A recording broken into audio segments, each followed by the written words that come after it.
Ketika kelahiran yang paling agung adalah kelahiran baginda Nabi Muhammad SAW. Dan walaupun baginda Nabi diangkat Nabi Rasul di usia 40, jangan pernah mengatakan bahwa Siti Aminah dan Sayyidina Abdullah tidak Islam. Mereka mengikuti jalur agama tauhid sebagaimana diajarkan Nabiullah Ibrahim alaihissalam. Taqul sifat fala yusibu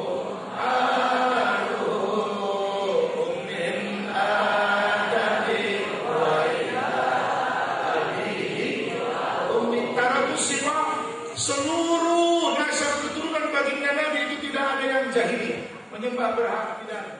Maka sampai hari ini para ulama mengatakan bila Anda menulis struktur nasab silsilah baginda sampai Nabi Adam, kotak di atas nama Nabi Ibrahim itu dikosongkan. Kenapa? Karena Azar itu bukan ayahnya Nabi Ibrahim.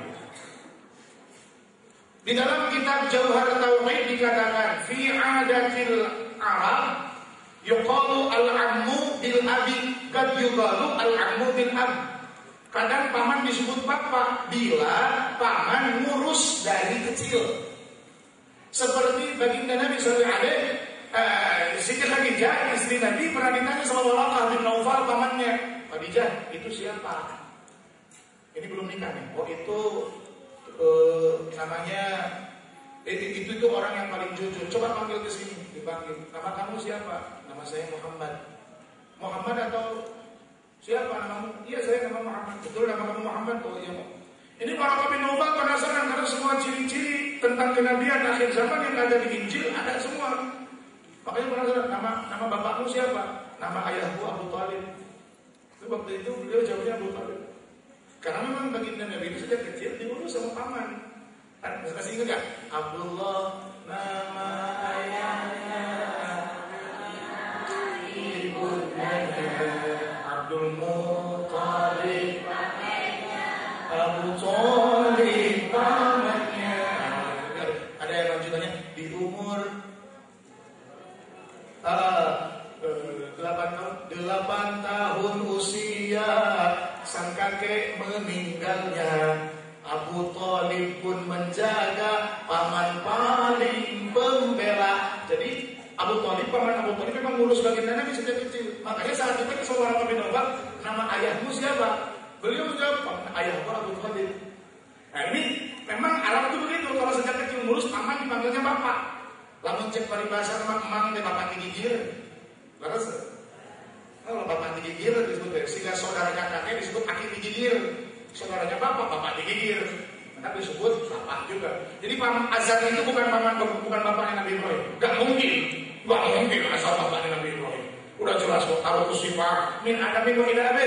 Sejak Nabi Adam sampai bapaknya baginda Nabi sallallahu alaihi wasallam tidak ada satupun yang menyembah berhala. Dan Azar bukan nyembah lagi bikin. Betul. Makanya kotak itu harus dikosongkan. Tidak boleh itu disebut bapaknya Nabi Ibrahim, paman toh. Terus ahli tafsir Imam Jalaluddin As-Suyuti sama Imam Jalaluddin Al-Mahallisi itu memilih memilih diam. Sukut aksan. Beliau memilih diam. Jadi siapa ayahnya Nabi Ibrahim? Wallahu a'lam.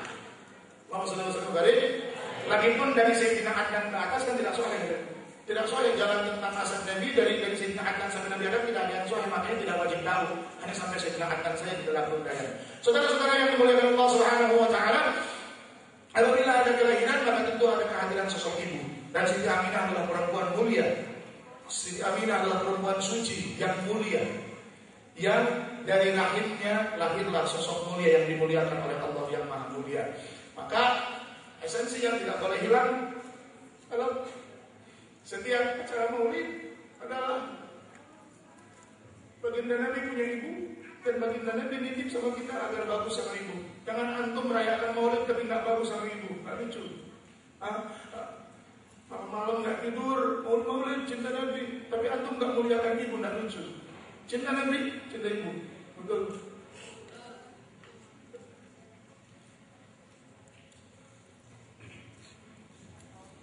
Karena apapun yang terjadi,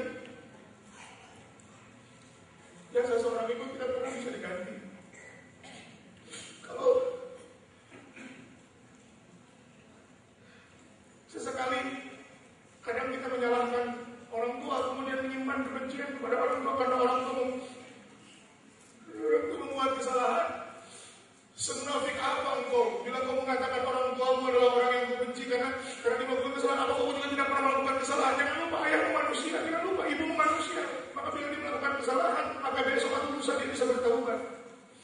Dan kalau dia melakukan kesalahan, kita pun punya kesalahan yang lebih banyak. Maka momen Maulid malam ini semoga kembali menggugah kecintaan kita terhadap ibu.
Sekali waktu seorang suami yang menampar istrinya, si suami berkata, dasar kamu perempuan tidak berguna.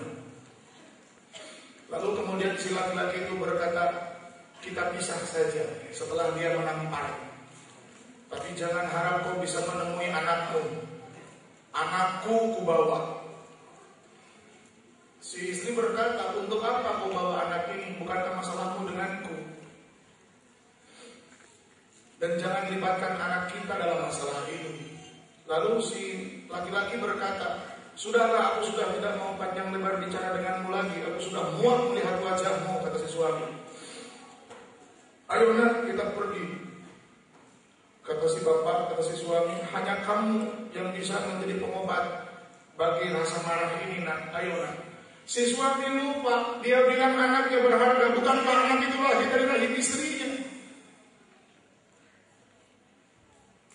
Sekarang kita bicara tentang kita. Bukankah kita tidak pernah ada tanpa ibu?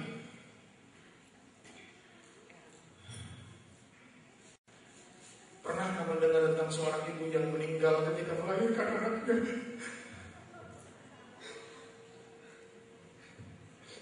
Jadi kalau misalnya ada seorang ibu yang melahirkan dan dia tetap hidup, itu artinya dia telah melewati masa-masa antara hidup dan mati.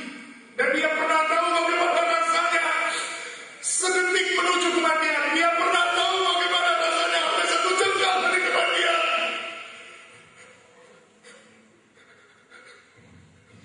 Ibu kita pernah mengalami itu, saudara. Ibu kita pernah mengalami hanya tinggal sekejap saja dari kematian. Dan ibu kita hadapi semua ketika. Lalu kenapa malah di akhir kemudian kita malah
pertemukan kami bersama orang tua kami di surga ya Allah.